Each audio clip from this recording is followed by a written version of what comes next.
bar decided it's first-class family entertainment. If it goes on beyond 10:30, it's self-indulgent. Pass it on. I'm on my own tonight. Mind if I join you? Hello, bird boot. Where's Higgs? I'm standing in. Where's Higgs? Every time. What? It is as if we only existed one at a time, combining to achieve continuity. I keep space warm for Higgs. My presence defines his absence confirms my presence, his presence precludes mine. When Higgs and I walk down this aisle together to claim our common seat, the oceans will fall into the sky and the trees will hang with fishes. Where's Higgs? The very sight of me with a complimentary ticket is enough. The streets are impassable tonight. The country is rising and the cry goes up from hill to hill. Where is Higgs? Perhaps he's dead at last, or trapped in a lift somewhere, or succumbed to amnesia, wandering the land with his trouser cuffs stuffed with ticket stubs. Yes, well, I didn't bring Myrtle tonight. Not exactly her cup of tea, I thought, tonight. Over her head, you mean? Well, no, it's a sort of thriller, isn't it? Is it? Well, that's what I heard, a sort of whodunit thing. No one will leave the room. I suppose so, underneath. Underneath? Look at it, woman, it's a whodunit. Has it started yet? Yes. Are you sure? It's a pause. Oh, you can't start with a pause. If you want my opinion, there's total panic back there. Where's Higgs tonight, then? It will follow me to the grave and become my epitaph. Here lies Moon, the second string. Where's Higgs? Sometimes I dream of revolution, a bloody coup d'etat by the second rank. Troops of actors slaughtered by their understudies, magicians sawn in halfway, indefatigably smiling glamour girls, cricket teams wiped out, marauding bands of 12 men. I dream of champions chopped down by rabid punching sparring partners, while eternal bridesmaids train and rape the bridegroom through the sausage rolls, and parliamentary private secretaries let bombs the minister's hunger. Comedians die on provincial stages, robbed of their feet by mutely triumphant stooges, and march, an army of assistants and deputies, the seconds in command, the runners of the right-hand men, storming the palace gates, wherein the second son has already committed regicide with a cocaine mallet. Sing that the world stand up!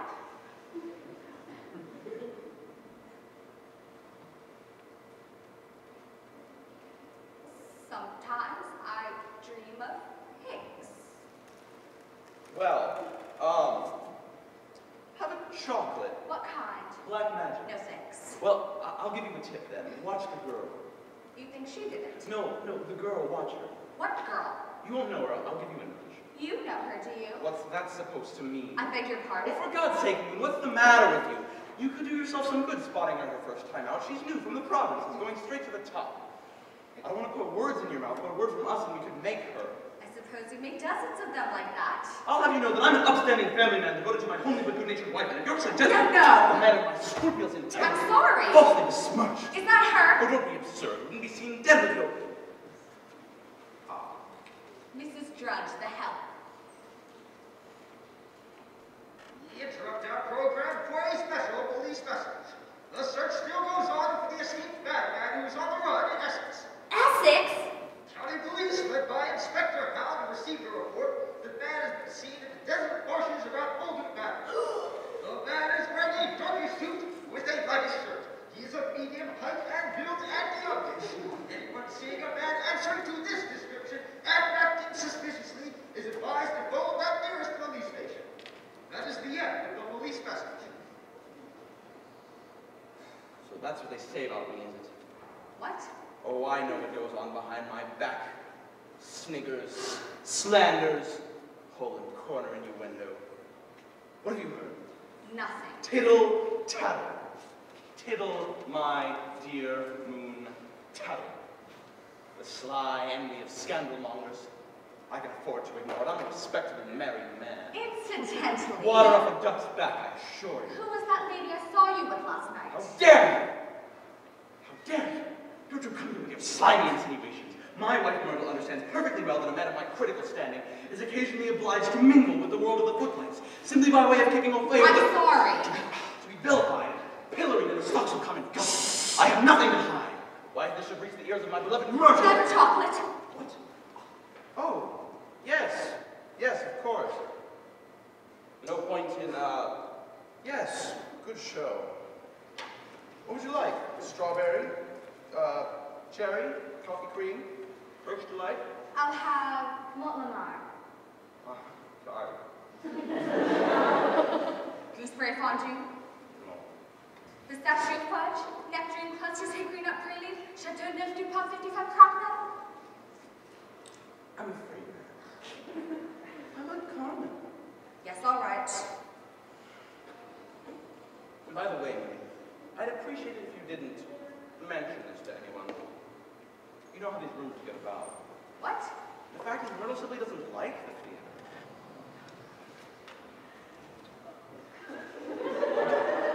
By the way, congratulations, Birdboot. What?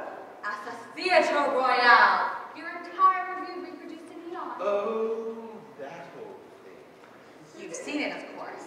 Well, I was passive. I definitely intend to take a second look when it's settled down. I actually have a few photos. I don't know if you could. Please, love to. Ah, yes. Lovely, awfully sound. All I ever got was unforgettable on the posters for... Oh, yes, I remember that. Was that you? I thought it was his. Hello, the country residents of Lady Muldoon, one morning in early spring. Hello, who? Who did you wish to speak to? I'm afraid there's no one of that name here. This is all very suspicious, and I'm sure it's leading up to something. I hope nothing is amiss, for we, that is Lady Muldoon and her house guests, are here, cut off from the outside world, including Major Magnus, the wheelchair-ridden half-brother of the Lord Albert Muldoon, who went out for a walk 10 long years ago and was never to be seen again. And for all alone, poor Lady Muldoon and him had no children. Should a stranger enter our midst, which I very much doubt, I will tell them you called. Goodbye. Ah, hello there. I'm Simon Gascoigne. I hope you don't mind. The door was open, so I wandered in. I'm a friend of Lady Muldoon, the lady of the house, having made her acquaintance through a mutual friend, Felicity Cunningham, shortly after moving to the neighborhood, just the other day. I'm Mrs. Drudge. I don't live here, but I pop in on my bicycle when the weather allows to help in the running of the charming, though somewhat isolated, Muldoon Manor. Judging by the time, you did well to get here before high water cut us off from all practical purposes of the outside world. I took the shortcut over the cliffs and followed one of the old smugglers' paths through the treacherous swamps that surround this strangely inaccessible house. Yes, many have remarked on the topographical quirk in the local strata, whereby there are no roads leading from the manor, though there are ways of getting to it. Weather allowed. Yes, well, I must say, it's a lovely day so far. Ah, yes, but now that the cuckoo beard is in bud, there will be fog before the sun hits Foster's Bridge. I say, it's wonderful how you country people really know weather. No weather what?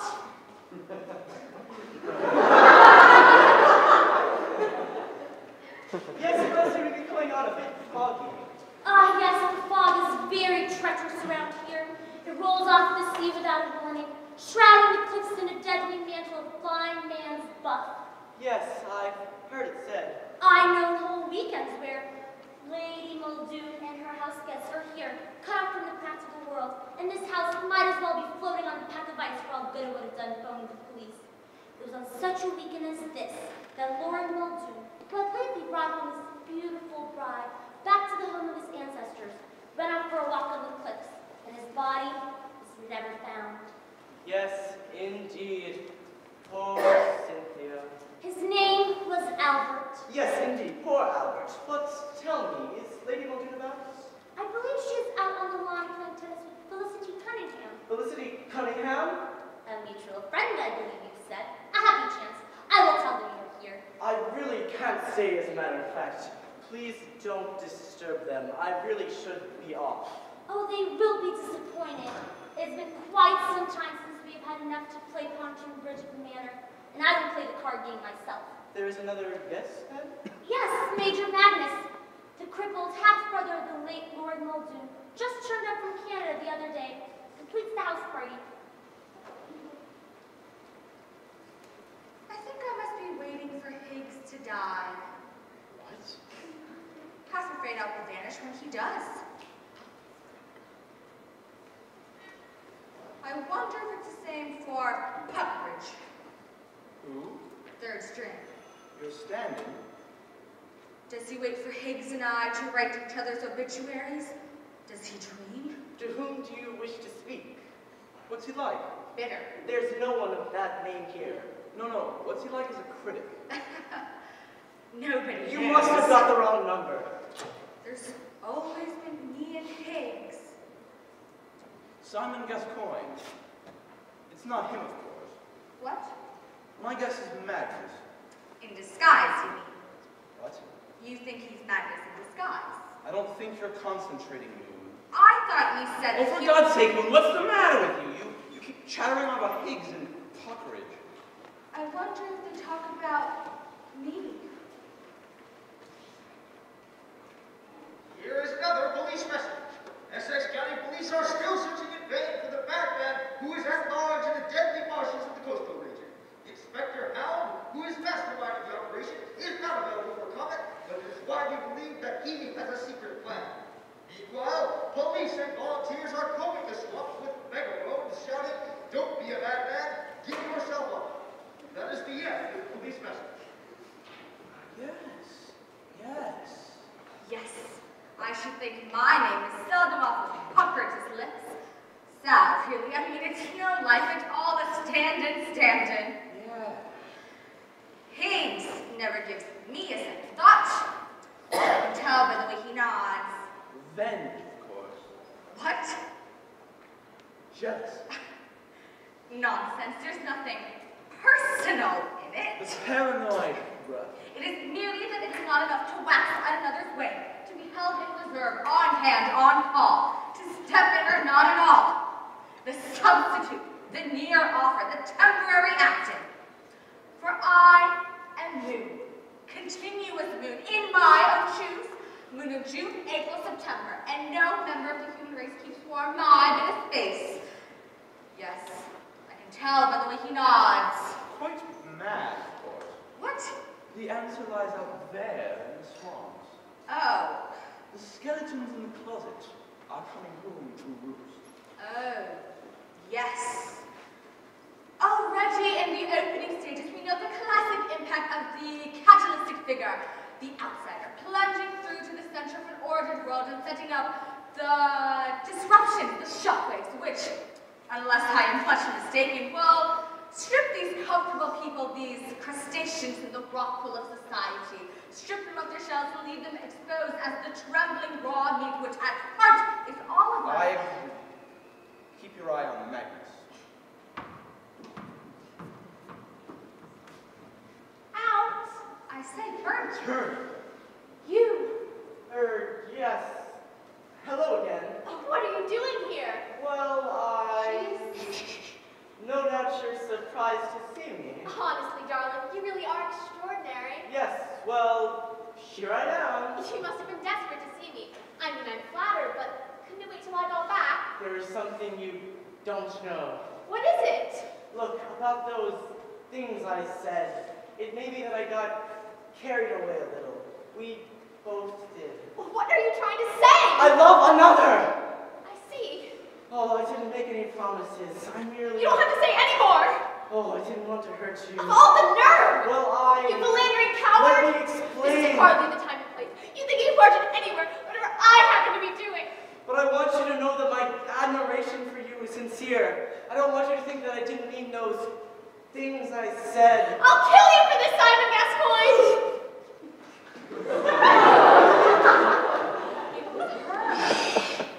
Yes, what is it, Mrs. Drudge? I've come don't think I can stay. Oh, Lady Muldoon will be disappointed. Does she know I'm here? Yes, I just told her and it put her in quite a tizzy. Well, I suppose now that I've cleared the air, quite a tizzy, you say? Really? Really? Felicity, she's the one. Nonsense, red herring. I mean, it was her. What The was? lady I saw you with last Are you night. suggesting that a man of my critical integrity would trade his pen for mental pottage? Simply because in the course of my profession I happen to have struck an acquaintance. That is to have a warm regard, if you like, for a fellow toiler in the vineyard of grease paint. I find it simply intolerable to be vilified and I vilified. never To implied. be others of uninformed malice, the petty slander of little men. I'm sorry. To suggest that my opinion in a journal of unimpeachable integrity is at the disposal of the first coquette who gives me what I want. A ladies' man. Why, Myrtle and I have been together for... Christ, who is that? Simon! Lady Muldoon. No, but who is she? Cynthia! Don't say anything for a moment. Just hold me. A vision of eternal grace, of hope. I think she's got her mouth open. We can't go on meeting like this. We have nothing to be ashamed of. But darling, this is madness. Yes, I'm mad with love for you. Please, remember where we are. Cynthia, I love you. Don't! I love Albert. He's dead! You understand me? No, Albert's let me go. dead! Never give up hope. I don't care! We were meant for each other. Had we but met in time. You're a cad, Simon. You'll use me and cast me aside as you cast aside so many others. No, Cynthia! You can make me a better person. You're ruthless. So strong. So cruel. The son she never had, now projected into this handsome stranger transformed into lover. Youth, vigor, the animal, the athlete as they seek, breaking down the barriers of the deepest level of desire. Oh my God, you're right. I think she does have her mouth open. Stop! Can't you see you're making a fool of yourself? I will kill anyone who comes between us. Yes. What is it, Mrs. Drudge? Should I close the doors, my lady? The fog is beginning Yes, to roll you up. better. Looks as if we're in for one of those days. Are the cards ready? Yes, my lady. Would you tell Miss Cunningham we're waiting? Yes. And fetch the major down. I think I hear him now. Simon! Never had a chance. You ran right under the wheels. Darling, are you all right? I have witnesses. Simon, say something! I'm most frightfully sorry. How long have you been a pedestrian? Ever since I could walk. Can you walk now?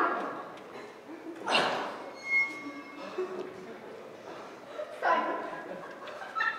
Magnus, this is Simon Gascoigne. What's he doing here? He just turned up. Really? How do you like it here? I can stay forever. So, you're still here. Of course he's still here.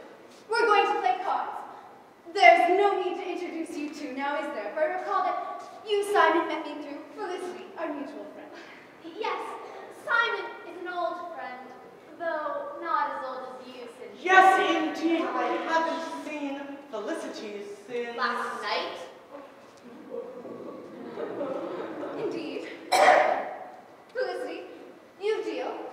Simon the couch. Will you partner Felicity Magnus against Simon and me? Will Simon and you always be partnered against me, Cynthia? What do you mean, Magnus? You're a damned attractive woman, Cynthia. Albert's dead, Cynthia. He's dead. You're still young. I know he would have wished that you and I... No, Magnus, this is not to be. It's Gascoigne, isn't it? I'll kill him if he comes between us. Simon!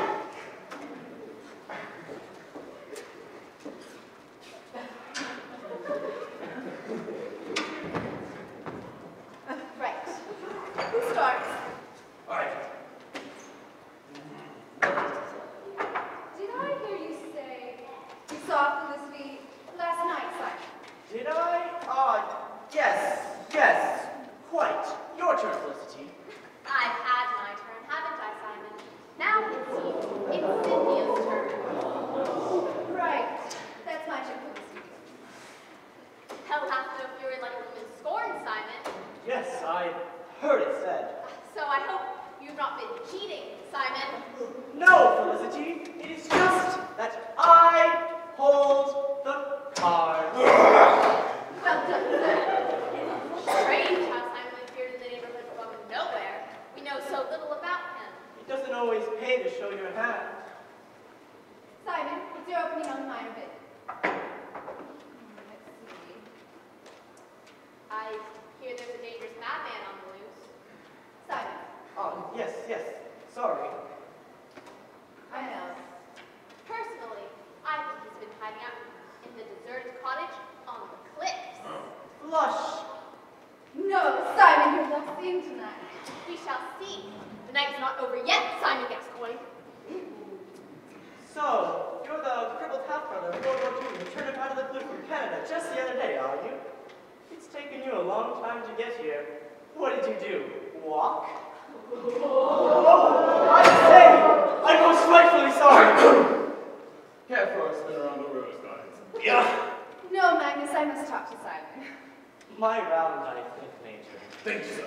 Yes, Major, I do. Well, there is an old Canadian proverb handed down from the Blackfoot Indians, which says that he who laughs laughs longest. Yes, I've heard it said. Simon. Well, I think I'll go and oil my gun.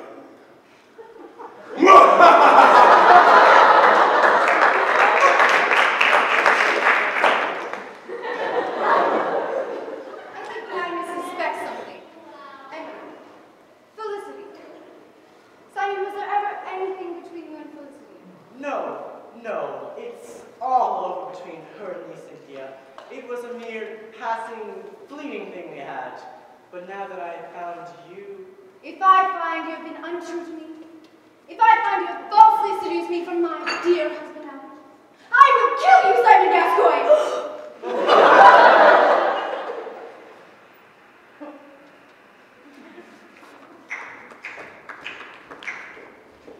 Can't sit around the old vagrant opera and passes me the taft. Do you believe in love? It's not that I think I'm a better critic. I feel my whole life changed. I am, but it's not that. Oh, the world will laugh at me, I know. It's not that they are much in the way of shoes to step into. Condemn me. They are not. Call me an infatuated old fool. He is standing in my light, that is all. Betrayer of my class. An almost continuous eclipse interrupted by the phenomenon of moonlight. But I don't care. I'm a goner. And I dream. Oh, it's the blue angel all over Of the again. day the temperature rises to the top of his head. Ah, the sweet madness of love. Of the spasm on the stairs. Farewell, Myrtle. Dreaming of the stair he'll never reach. For I only live but once. Sometimes I dream that he killed him. What? What? Oh, well, yes, excellent performance. Beautiful show. Collective piece, I should say so. Oh, yes, a very promising debut. I'll put in a good word. It would be as hypocritical of me to withhold praise on account of my personal feelings as it would to withhold censure. You're right, courageous. Oh, I know what they will say. There goes Birdroot buttering up his face. Ignore them. But I shall rise above that. The fact is that I genuinely consider her performance to be one of the summits in the range of contemporary theater. Trim buttocks. That's the word for her. The sadness, the inner radiance. Does she actually come across with it? The part is written is a mere cipher, but she manages to make Cynthia into a real person. Cynthia? And should she, simply by way of saying thanks, care to meet me over a drink, I should be very. Wow, you fickle old bastard. Are you suggesting? Yes, well, yes, excellent performance. Oh, yes, a nice trichotomy of forces. One must reserve judgment, of course, until the final confrontation, but I think it's pretty clear where we're heading. I agree. It's Magnus a mile off. What's Magnus a mile off? If we knew that, we wouldn't be here. Let me say at once that it has a nom, without the same time avoiding éclat. Having said that, and I think it must be said, I am bound to ask, does this play know where it is going? It seems pretty open and shut to me, Moon. Magnus is not who he pretends to be, but his next victim marked down. Blessed irony, declare affiliation. There are moments, and I would not be prejudiced, where the play, if we can call it that, and I think on balance we can, aligns itself uncompromisingly on the side of life. Je suis, it seems to be saying, ergo sum. But is that enough for what in fact is his play concerned with? It is my belief that here we are concerned with what I've referred to elsewhere as the nature of identity.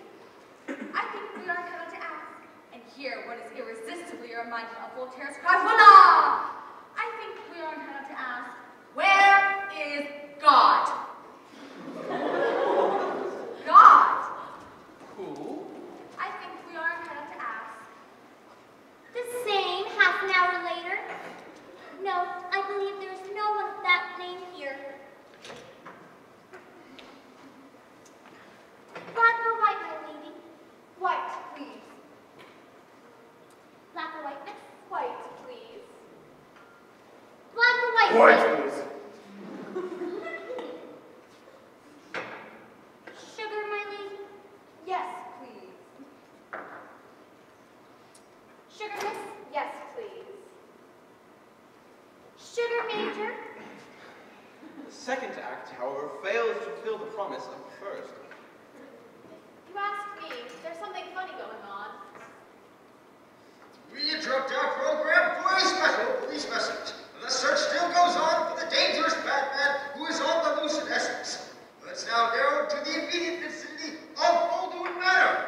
Police are hampered by the deadly swamps and the fog, but believe that the bad man spent last night at the deserted cottage above the cliffs. The public is advised to stick together and make sure none of their number is missing. That is the end of the police message. Where's Simon? Who? Simon. Have you seen him? No. Have you, Magnus? No. Oh. Yes. There's something foreboding in the air. It is as if one of us... Honestly, the house is locked up tight. The police are practically on our doorsteps. I don't know. It's just a feeling. It's only the fog. Hound will never make it through on a day like this. Fog! He means the inspector. Never make it through the swamps. I'm afraid the madman can show his hand in safety now.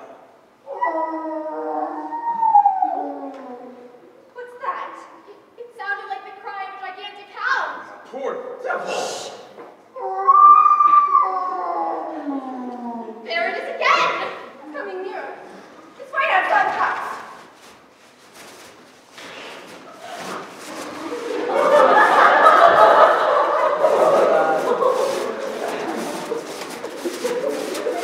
Inspector Hound. Lady Muldoon, Good evening. I came as soon as I could. Where shall I put my foghorn and stones? Mrs. Judge will take them out. Be prepared, as the force's motto has it, Inspector. How very resourceful. It takes more than a bit of weather to keep a policeman from his duty. Madam,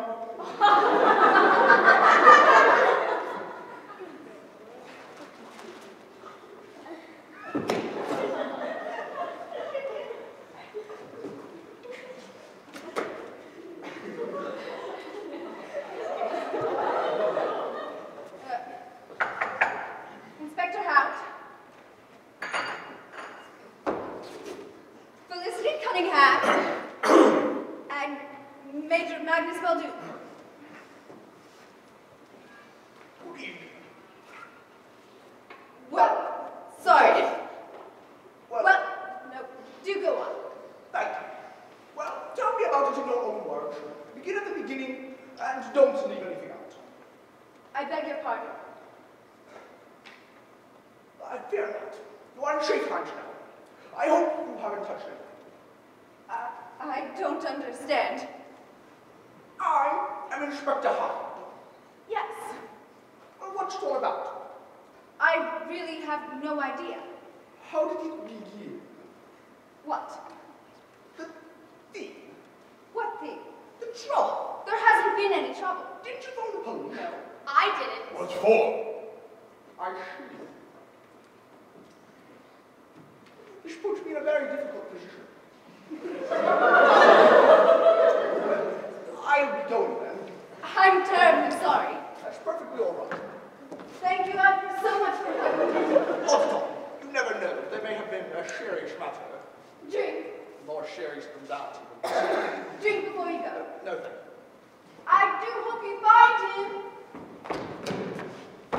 Find who, madam? Out with it! I thought you were looking for a lefty. What do you know about that? It was on the radio.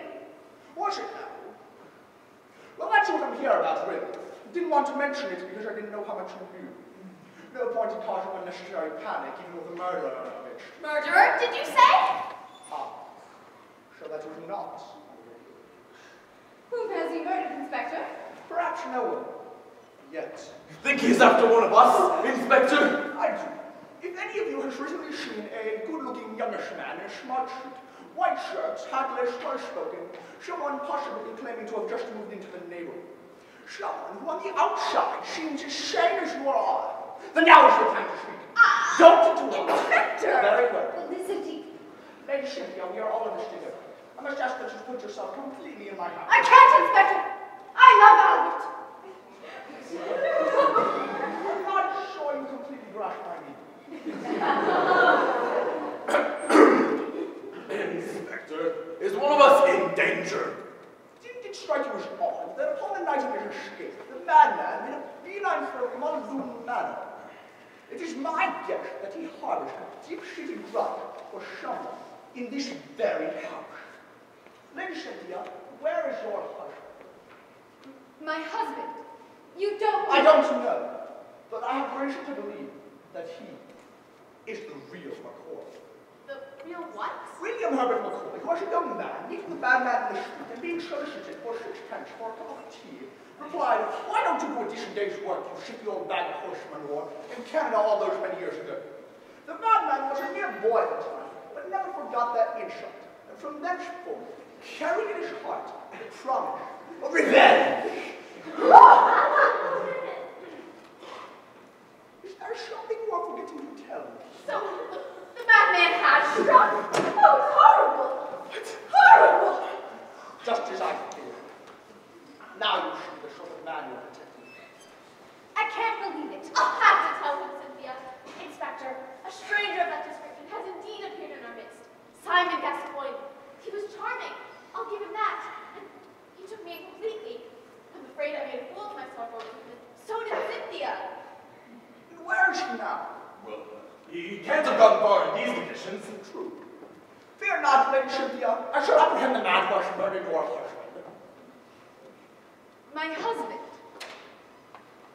I don't understand. Everything points to Gascoigne. But who is that? What husband? No, it's not. Yes, it is. I can tell you. I'm in charge of this investigation, madam. But that is not my husband. Are you sure? For goodness sake! Then who is it? I don't know. Anyone? I've never seen him before. I don't like anybody else ever seen him. I seem to have made a dreadful mistake. Lady Muldoon, I do apologize. But what are we going to do? I phoned the police! But you are the police! Then thank God I'm here! What? You mean? Yes!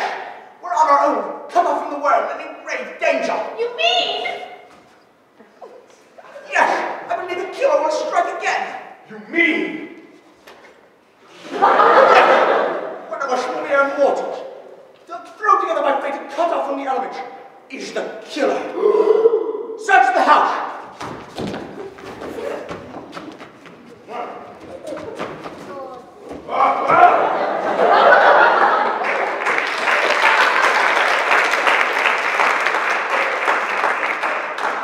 About funny. This is where Simon gets it.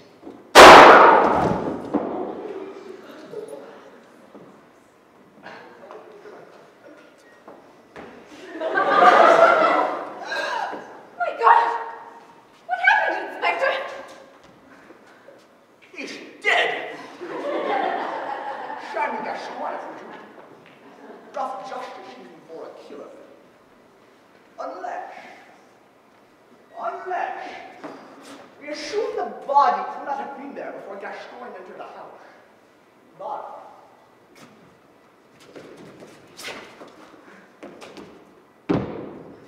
there's your answer.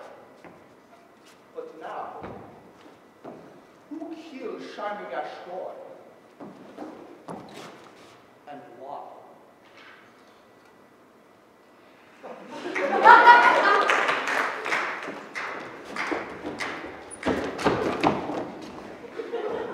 Why not? Exactly.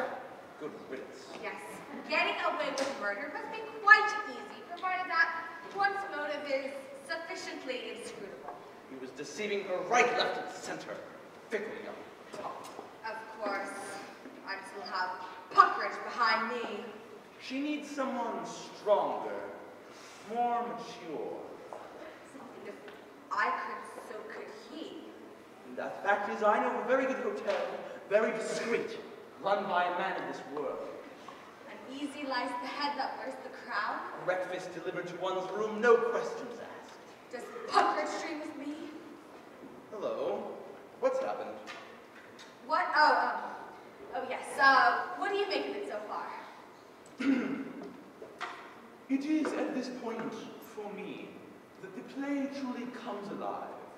The groundwork has been well and truly laid, and it is clear that the author has taken the time to learn from the masters of the genre. He has created a real situation, and few will doubt his ability to resolve it with a startling denouement. Certainly, that is what it so far lacks, but it has a beginning, a middle, and an end, and I have no doubt that it will prove to be a very conclusive one at that. However, all of this would be in vain were it not for a performance which I consider to be one of the summits in the range of contemporary theatre. If we examine this more closely, and I think close examination is the least this play deserves, I think we'll find that within what is seen to be on one level a country house weekend, and what a useful symbol that is, the author has given us, yes, I will go so far, he has given us the human condition. More talent in her little finger. An uncanny ear that might belong to a Van Gogh. A public scandal, which the Queen herself has so far failed to notice. Faced as we are with such ubiquitous obliquity, it is hard indeed, and therefore I will not attempt to refrain from invoking the names of Kafka, such as Shakespeare, St. Paul, Beckett, Burke, Pinero, Pirandello, Dante, and Dorothy L. Sayers. A rattling good evening out. I was held. Harder still impossible to be. Neither do I find it easy. Harder still.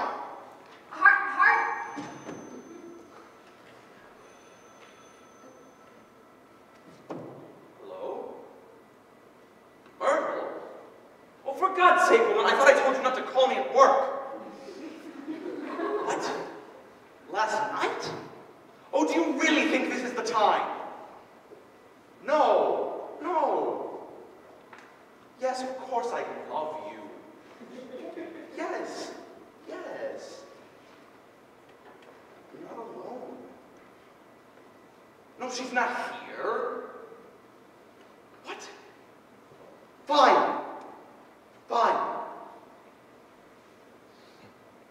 I love your little pink ears. You are my own fluffy little bunny. Goodbye. Out! You. Well, hello there. Oh, what are you doing here? Well, Honestly, darling, you really are extraordinary. yes, well, here I am. You must have been desperate to see me. I mean, I'm flattered, but couldn't you wait till I got back? No, you've got it all wrong. That's not it at all. What is it? About last night, I feel like I might have given you a bit of the wrong impression, got a bit carried away. Oh, what are you trying to say? I want to call it off. I see. I never made any promises, and I have my reputation to maintain. people do talk. You don't have to say anymore. And my wife, I don't know how she found out about it, but Of all the nerve! I'm sorry.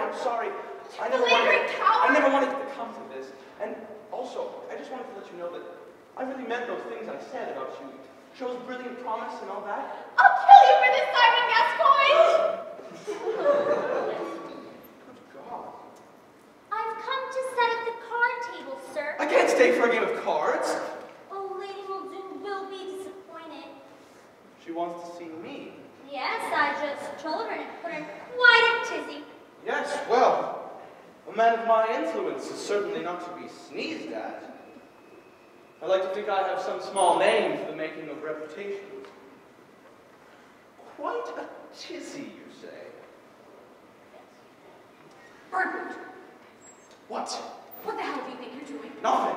Stop making an ass of yourself. Come back. Oh, I know what you're thinking. But the fact that I genuinely consider her before... No! My dear lady, may I say that I genuinely consider... Don't say anything, Bertrand. Just hold me.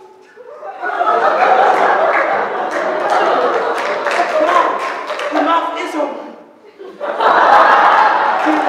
From the moment I saw you, I felt my whole life changing. We can't continue. I am not afraid to claim lightly my love for you. But darling, this is madness.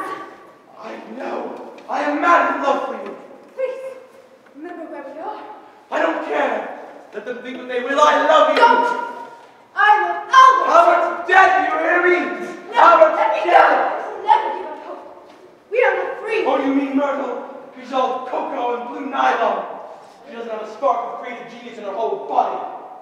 You're a cad, Simon. You'll use me and cast me aside as you've cast aside so many others. No, Cynthia. Now that I have found you. You're ruthless. So strong. So cruel. Have you taken leave of your tiny mind? Stop! Can't you see you're making a fool of yourself? She's right. Yes. What is it, Mrs. Drudge?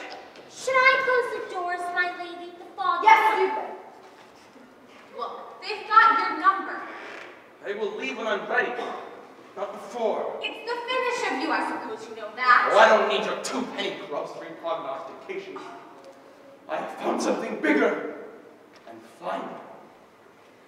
If only it were his. And fetch the major down. I think I hear him now.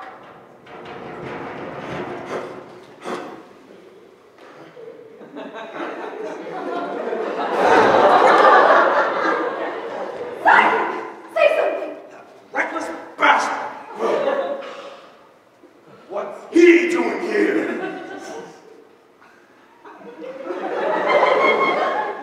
He just turned up. Really?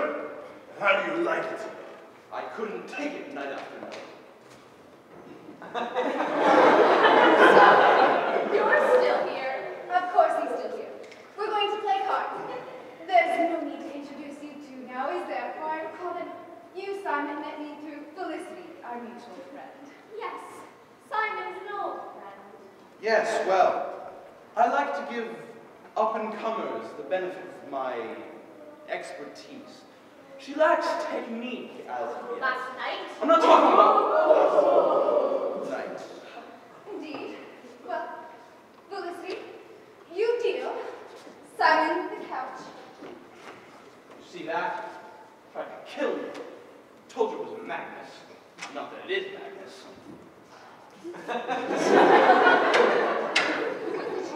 Oh, for God's sake, Moon, what's the matter with you? The facts are staring you in the face. He's after Cynthia, for one thing. It's Gascoigne, isn't it? For my dead body. I'll kill him if he comes between us. For God's sake, sit down. Simon. She needs me, Moon. I've got to make up a four.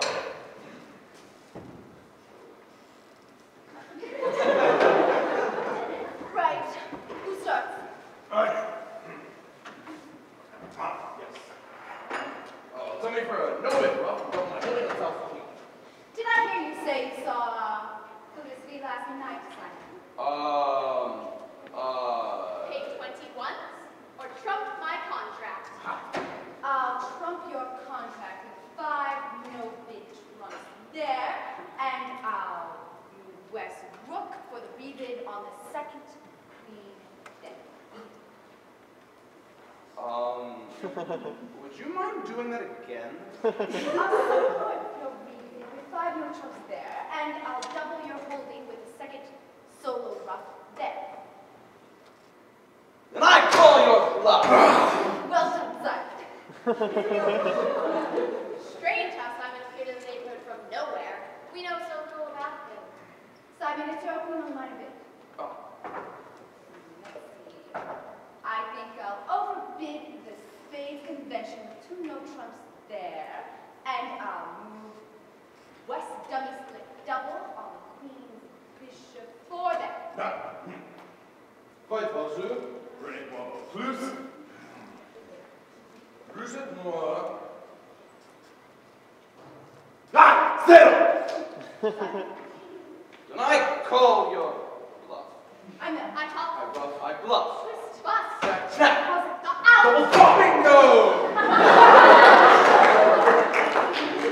No, Simon, your luck's in tonight. We shall see.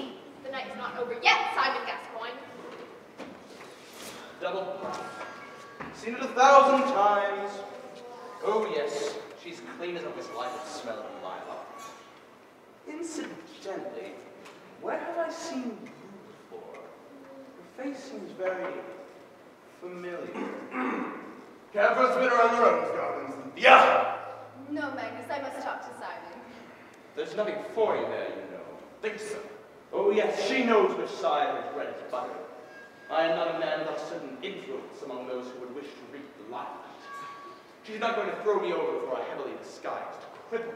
Oh, I will have you know there is Oh, don't gold do in that! it! I tumbled you right from the start. Your kind always make their mistakes sooner or later. And where was it? I saw you, I swear. I have seen your face before. Well, I think I'll go and oil my gun.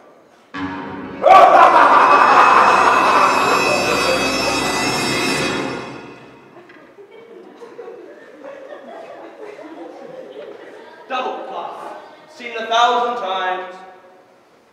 I think Magnus suspects something. And Felicity. Simon, was there ever anything between you and Felicity? Oh, no, that's all over now. I merely took her out to dinner, flattered her a little bit over a cup of tea, you know, that sort of thing. Told her she'd go far. This fuss has been made over a simple flirtation. If I find you have falsely seduced me for my dear husband, Albert, I will kill you, Simon Gascoigne!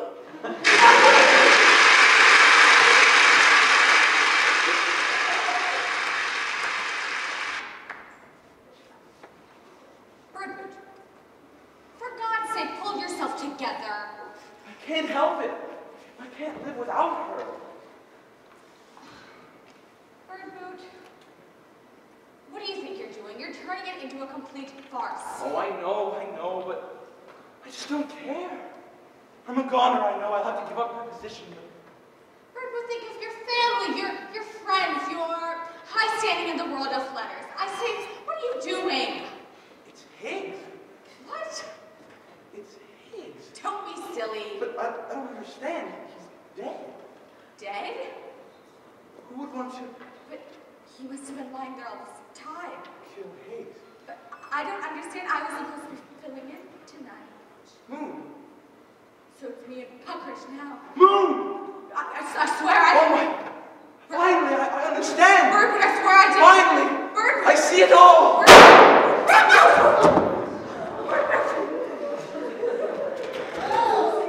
Oh my God! What happened, Inspector? He's dead. That's a bit rough, isn't it? A bit extreme. He may have had faults and maybe he was a piccolo. Who did this and why?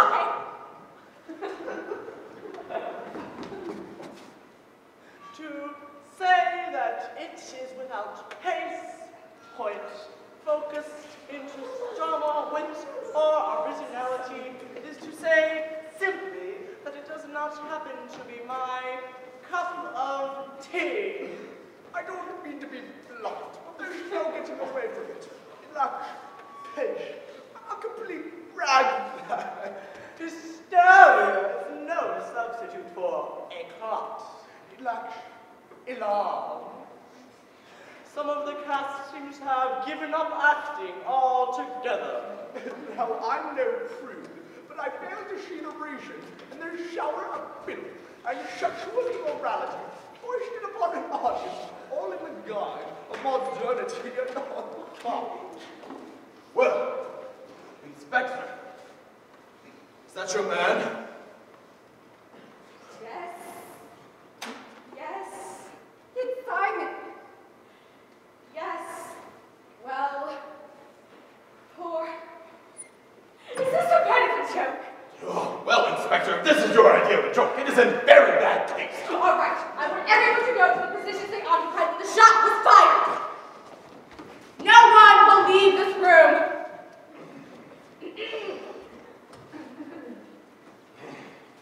I think any one of us had the opportunity to fire the shot, Inspector. I am not. But which one of us would want?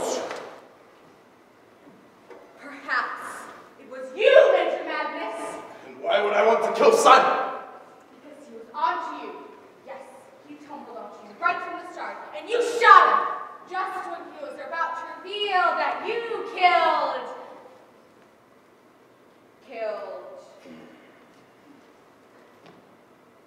this chap. And why would I want to kill this chap? Inspector, who is this chap? I don't know. Quite unlike anyone I've ever met before. Inspector, Yes, what is it, my dear lady? happening to enter the room earlier in the day to close the windows, I happened to hear the deceased Simon Gascoigne say to her ladyship, vis-a-vis, I will kill anyone who comes between us. I hope you don't mind my mentioning it. Ah. Yes. Well, that's it then. It is clear that this chap was killed by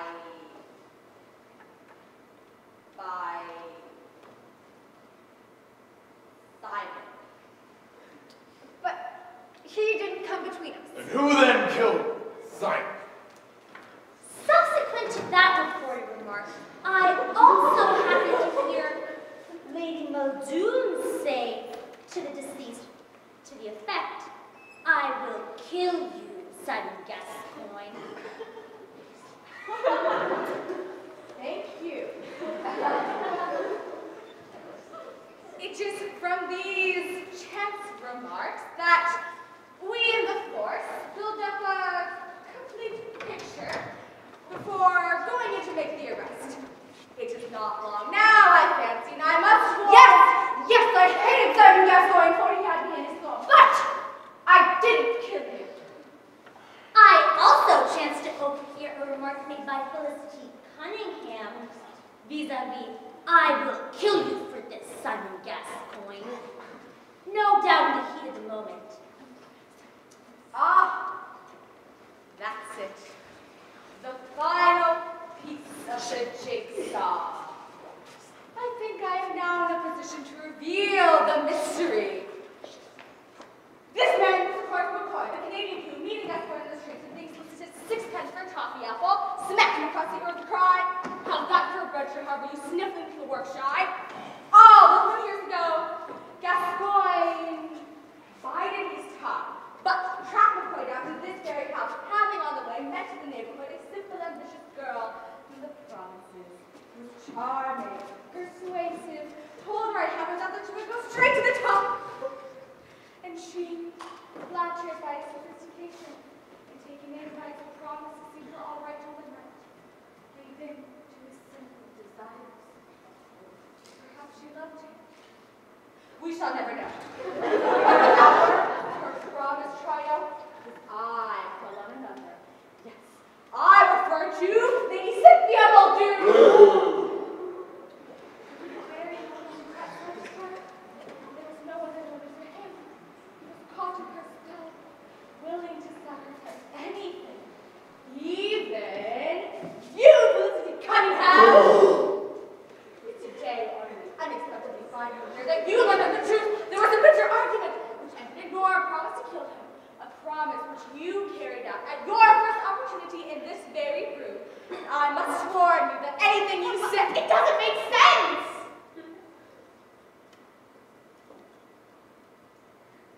Not at first glance. Inspector, could not the same person have killed Gascoigne and that man?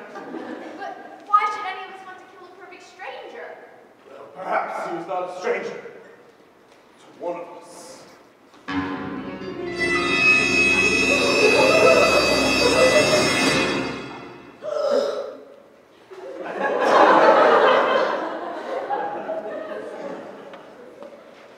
Simon was the madman, wasn't he?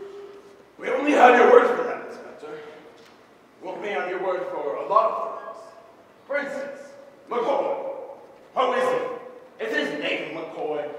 Is there any ounce of truth in that fantastical and implausible tale, an insult uttered on the Canadian streets? Or is there something far more sinister, more unnerving at work here? Say, for instance, the murderer was disturbed before he disposed of the body, and, having cut the telephone wires, decided to return to the scene of the crime, masquerading as Police Inspector Hound.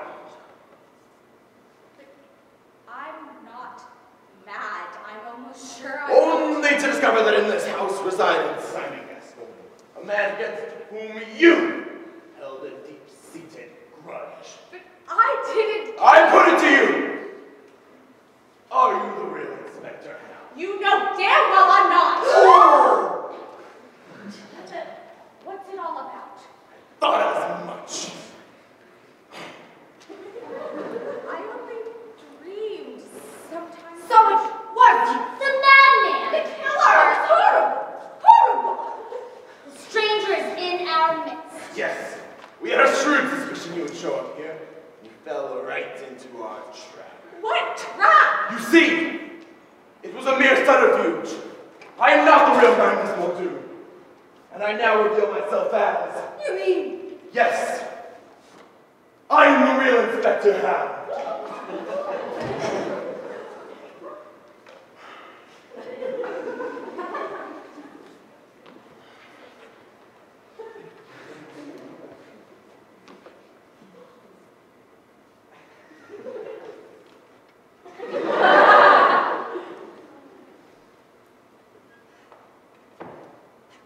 Puckeridge? So, stand where you are, or I shoot. Puckeridge, you killed Higgs, and Birdman tried to warn me. Stop! In the name of the law!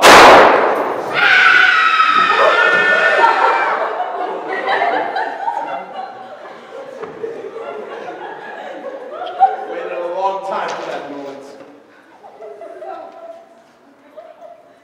You are the real Inspector Hound. Yes, I've been leading a double life. At least. You mean? Yes, it's been 10 long years. Don't you recognize me? You mean? Yes, it is I, Halbert, your long-lost husband who went away 10 years ago to lose his memory, only to join the police force and rise by man to rank inspector, only to be cast back into the same house where he brought his girlish bride 10 long years ago. In short, my love, my memory has returned and your long wait is over. Oh, Albert! Puckeridge, you cunning bastard.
awful, but who's Eddie?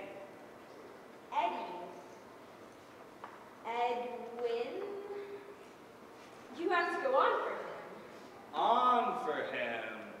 Well, he can't go on. He's been in a car accident. Yes, I understood that part. What do you mean, go on for him? You played the part. Now, I know you haven't had a chance to rehearse it exactly, but presumably you know your lines, and you've certainly seen I don't understand. Do I know you? George, we really don't have time for this kind of joshing. Half hour. My name isn't George. It's...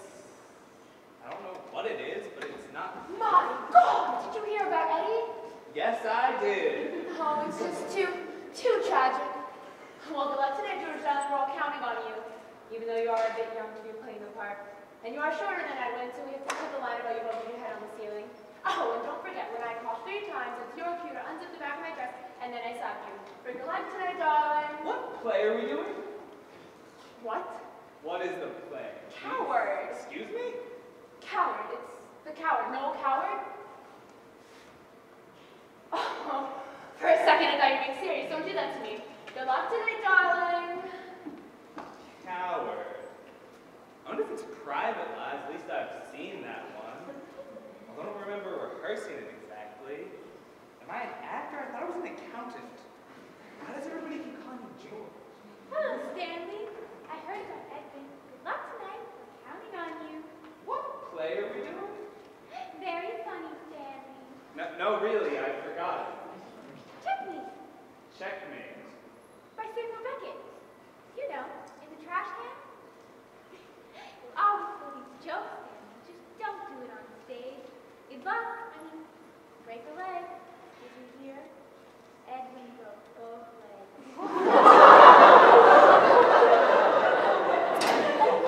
Never even heard of checkmate. George, get your costume. We have 15 minutes. Good God, I'm late. Hi, Eddie. Oh, you're not Eddie. Who are you? I don't really know. Who the devil are you? George, I think. Maybe Stanley, but probably George. I think I'm an accountant. Look, no one's allowed backstage before a performance, so you'll have to leave or I'll be forced to report you to the stage manager. Oh, don't worry, she's already seen me. Oh, well, Meg knows you're here. I guess it's all right. I suppose it's not my affair. I'm late enough already. 10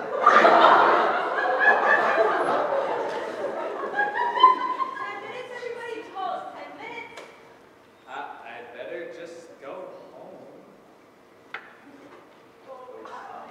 I didn't mean to do that.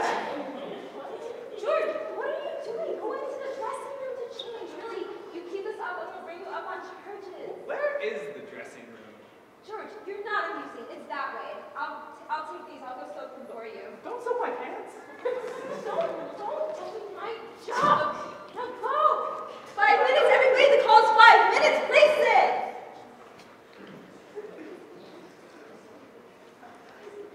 Ladies and gentlemen, may I have your attention, please? At this evening's performance, the role of Elliot, normally played by Edwin Booth, will be played by George Feldman. The role of Amanda, normally played by Sarah Bernhardt, will be played by Sarah Siddons. The role of Kitty the barmaid will be played by Mrs. Patrick Campbell, and Dr. Crooken will play himself. The management wishes to remind the audience that the taking of flash photographs is strictly prohibited by the law and is dangerous as it may disorient the actor. Thank you.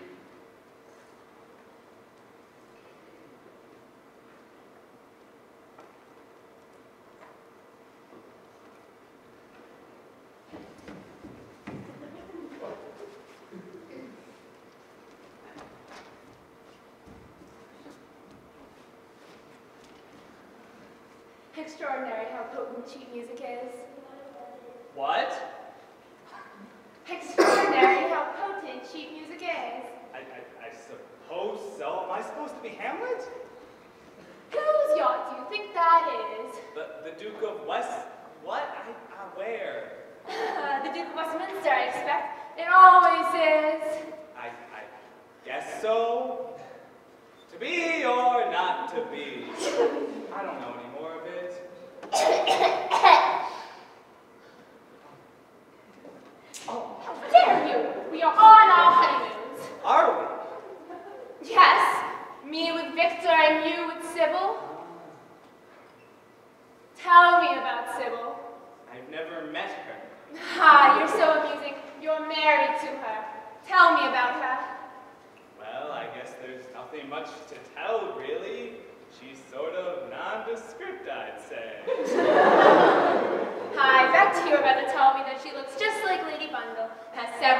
and a brown eye and a blue eye and a third eye in the center of her forehead.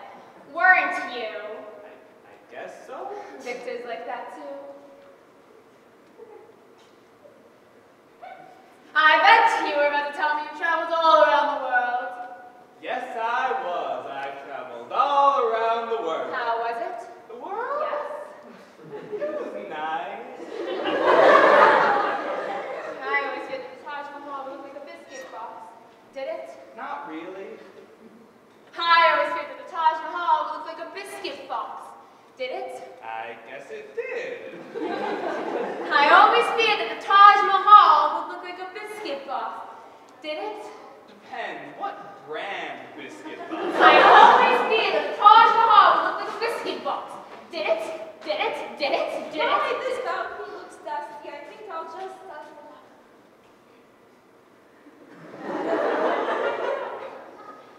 Not only did the Taj Mahal look like a biscuit box, but women should be struck regularly like a gong. Extraordinary how potent sheet music is. Yes, quite extraordinary. How was China? China? Yes, you traveled around the world. How was China? It was nice. All women like that. How was China? I hated it. I missed you. How was China? I hated it. I missed Sybil. How was China? I missed the maid. Oh, maid. How was China? Just a moment, please. Oh, maid, I think.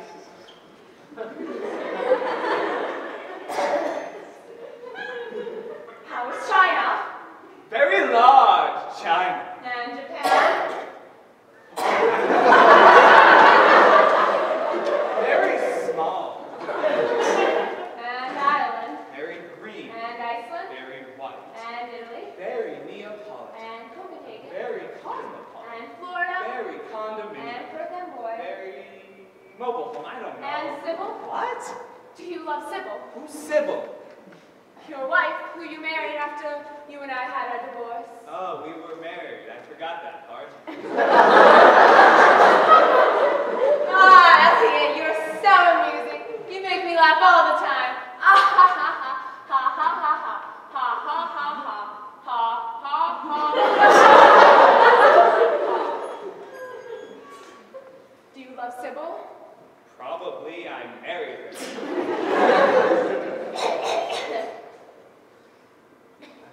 Oh, I'm so sorry. Oh, we're mad to let each other kiss me. Yes, oh dear, and this must be Sybil. Oh, how ghastly. What shall we do? We must all speak in very low voices and attempt to be civilized. Elliot, it's Amanda. Oh, I think she's simply obnoxious. How very rude. Oh, Elliot, how could you treat me like this? Hello, Sybil. Well, since you asked, I'm very upset. I was inside writing a letter to your mother, and I wanted to know how to spell apothecary. A-P-O-T-H-E-C-A-R-Y. Thank you. Don't scribble, Sybil. Or were you kissing my husband a moment We ago? must all speak in very low voices and attempt to be civilized. I was speaking in a low voice. Yes, but I can still hear you.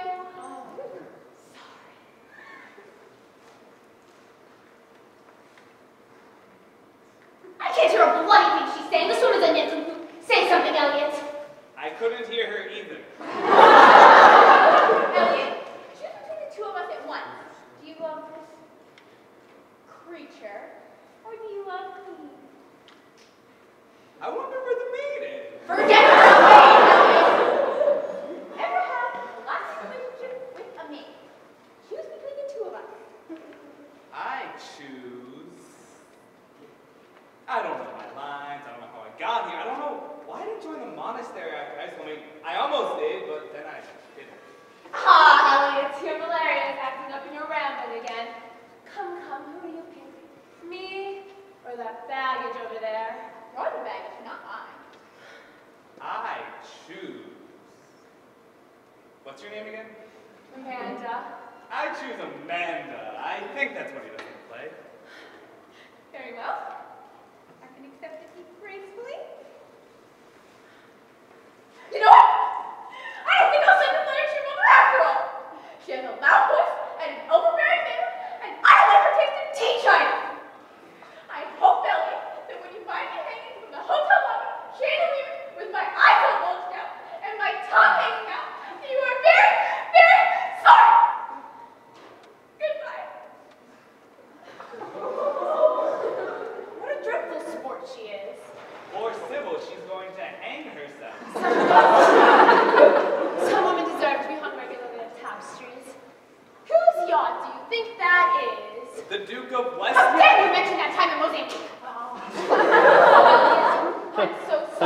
I love you madly. I've inhaled your cigarette.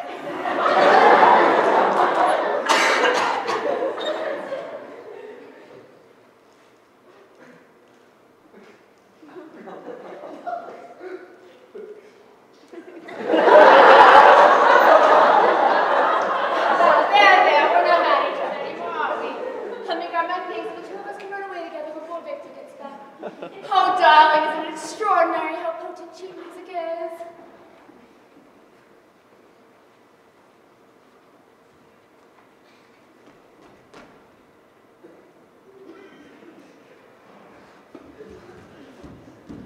Hail, your lordship! Oh, hello. Are you Victor? The same, my lord, and your poor servant ever. This doesn't sound like one, coward. A truant disposition, my lord.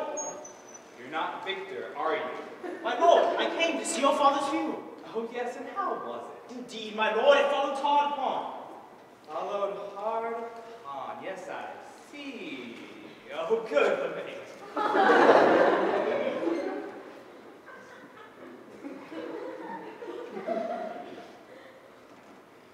Thrift, Horatio.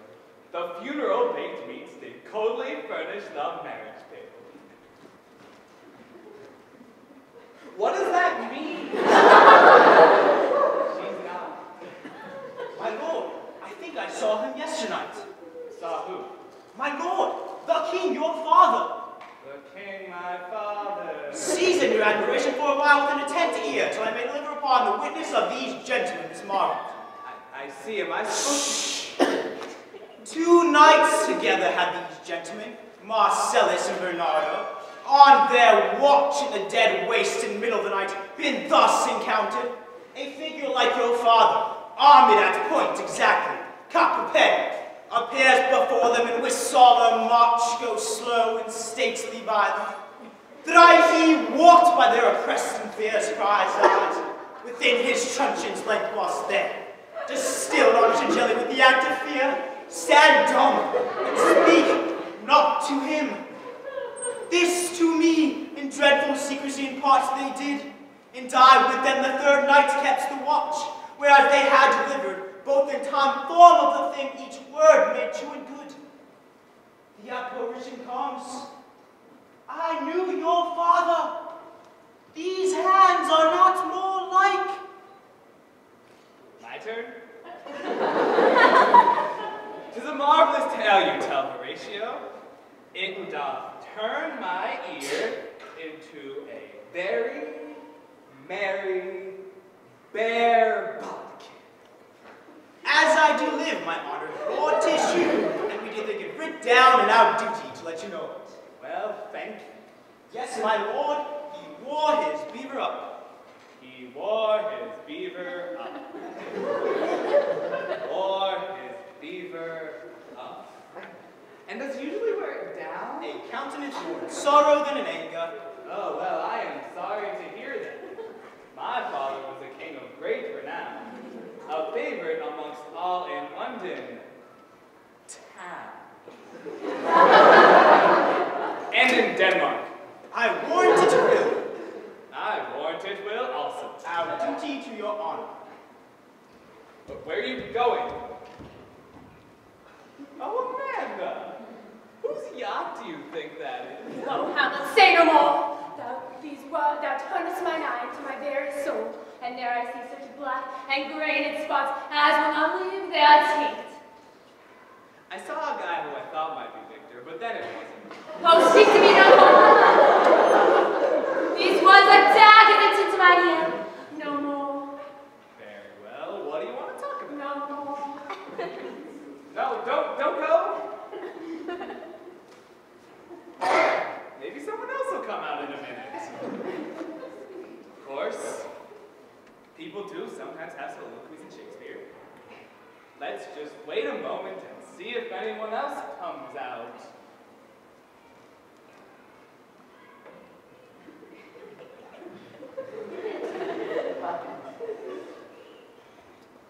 To be or not to be? That is the question. Oh, maid! Line! Line! Sir, 'tis nobler in the mind's eye to kill oneself, or killing oneself in our sleep.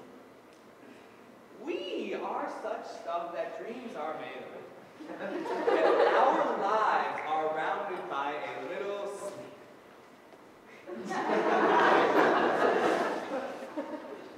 Thrift, Horatio.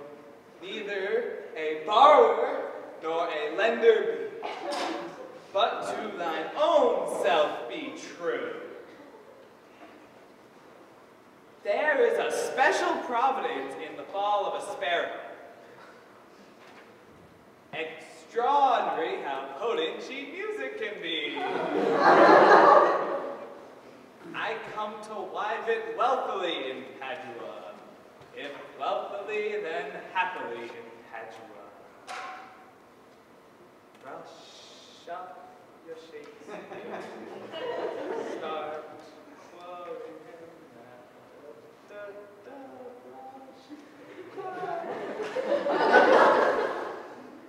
I wonder whose yacht that is out there. How was China? Very large China. How was Japan? Very small Japan.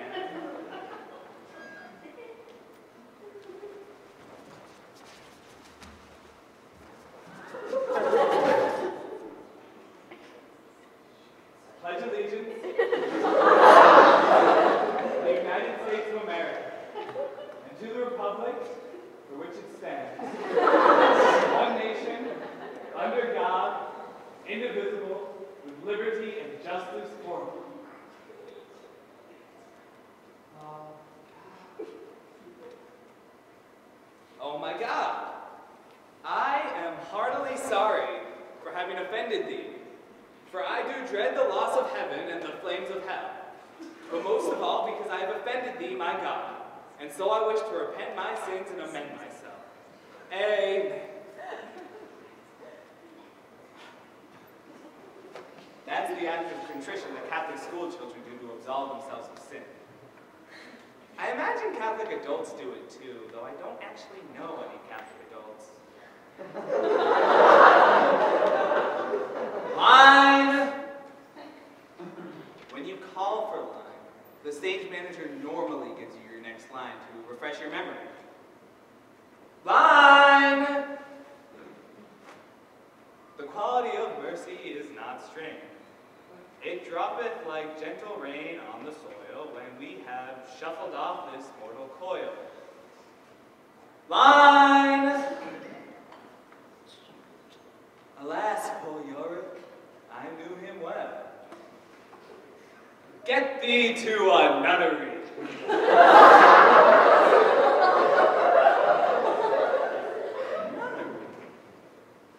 When I was younger, I was actually raised by nuns, and in grade school I was taught by Benedictine priests. I rather liked the nuns. They were warm, though they were fairly crazy too.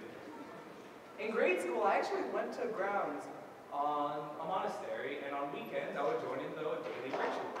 Wake up, then prayers, then breakfast, then prayers, then lunch, then prayers, then dinner, then prayers, and sleep.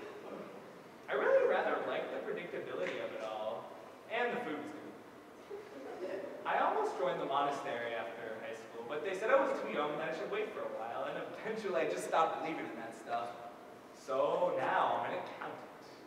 So I study sine and tangent and cosine. Line!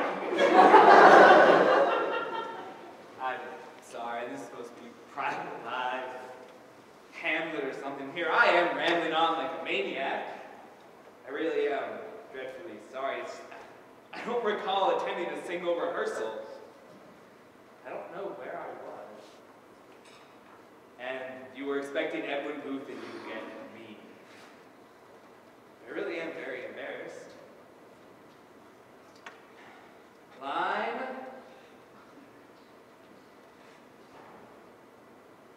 I do rely on the kindness of strangers. Stella!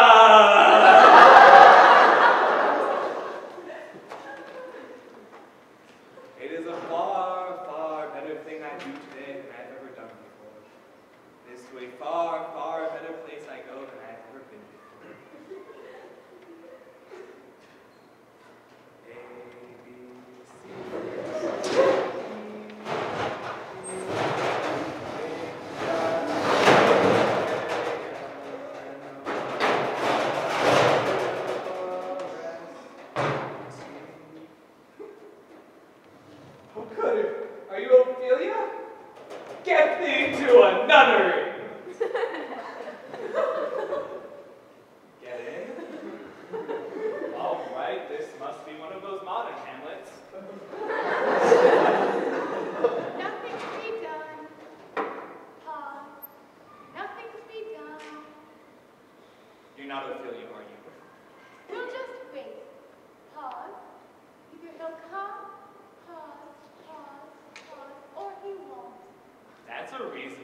attitude.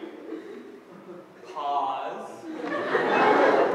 Are we by chance waiting for Godot? No, he came already and it's an awful bore. Yesterday he came, garlic on his breath, all sorts of unpleasant jokes about minorities, stewardesses. It was just dreadful.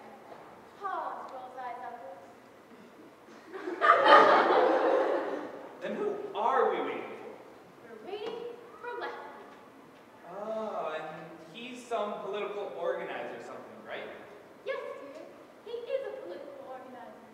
He's always coming around saying, get off your behind and organize. Fight the system. Do this. Do that. He's exhausting. Worse than being fond of. I don't know, like garlic but just like Godot. I don't know which of them is worse, and I hope neither of them ever meet one again. We're not waiting for anybody, are we?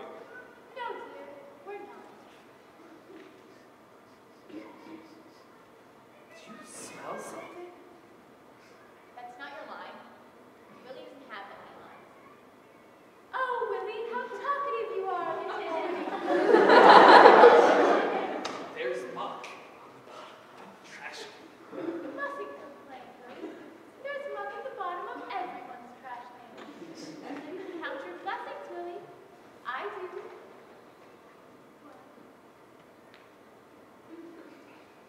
Are you counting, Willie?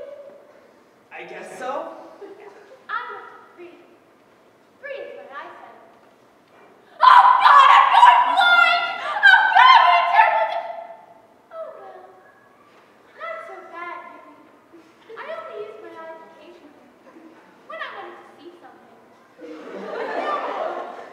I really don't know this play at all. Let me have you count them. All right. 1, 2, 3, that's my eyesight. 4, that's my hearing. 5, that's my MasterCard. 6. Did you say God, Willie? No. Why did you leave the monastery, Willie? Was it the same reason I left the opera? I have no idea. I left the opera because I couldn't sing.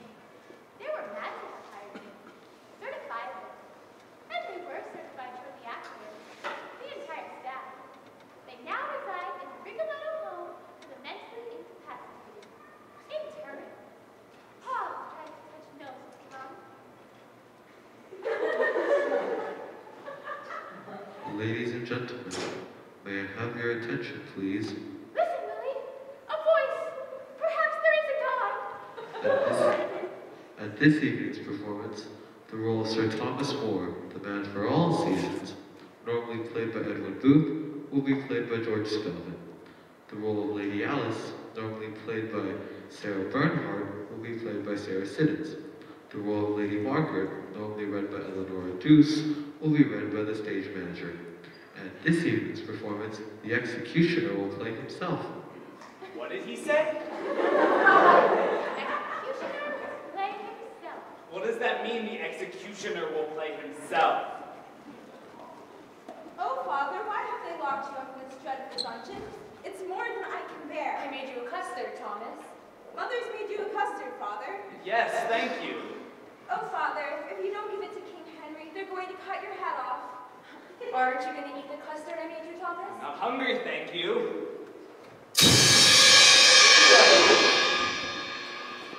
Oh my God, I've got to get out of here. He's over here, and he'll never give it to the king. No, I might. Quick, is this all about Anne Boleyn and everything? Yes, and you won't get in because you believe in the Catholic Church and the infallibility of the book and the everlasting life of the soul. Now, I don't necessarily believe in any of that. Oh, sir, I think there's been a mix-up. I think it's fine if the king married Anne Boleyn. I just want to wake up. Oh, don't deny God, Father, if it's a question of principle. Mother and I are willing to have you dead if it's a question of principle. The first batch of custard didn't come out well. This is the second batch, but I think there's a hair in it. Shut up about your custard, would you? I don't think the Pope is infallible at all. He's a normal man with gold slippers who, has normal capabilities. I almost joined the monastery when I was younger, but then I didn't. Oh, Willie, I was having such a pleasant dream. Go ahead.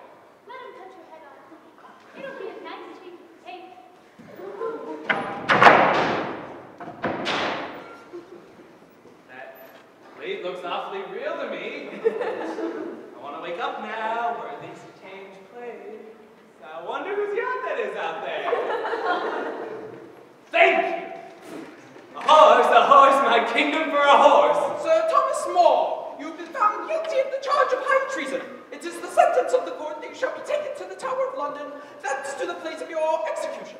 And there your head shall be stricken from your body, and may God have mercy on your soul. All this talk about God. All right, so maybe I didn't join the monastery after high school, and maybe I should have. And maybe I giggled during math in 3rd grade, but I see no reason to be killed for it. Nothing to be done. That's what I'm so wonderful. No! Do I understand you right? You wish to reverse your previous stand on the king's marriage to Anne and to deny the Bishop of Rome? God, yes, I could care less who we married. Let me marry 8 wives for all I care. That's an awful legacy of cowardice for Sir Thomas More to leave behind. I don't care. I'm going to ignore what you've said and cut off your head anyways. And then all pretend you want your death nobly. After all, the church needs its saints and children need heroes to look up to. Don't we all agree? I agree. I know I need someone to look up to. Pause, smile, take note. I can feel myself waking up now.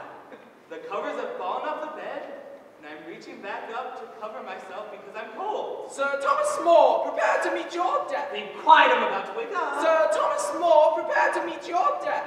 I'm awake. I'm not.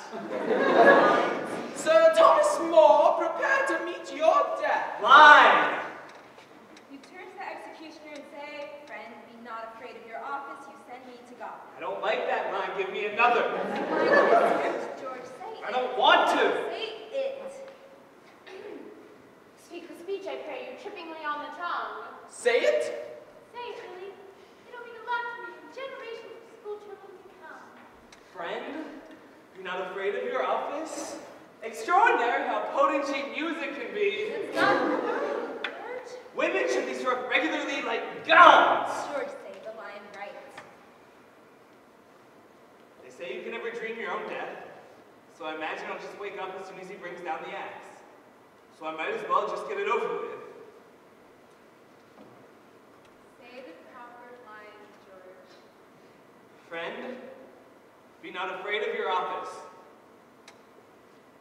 Goodbye, Helen. You send me to God.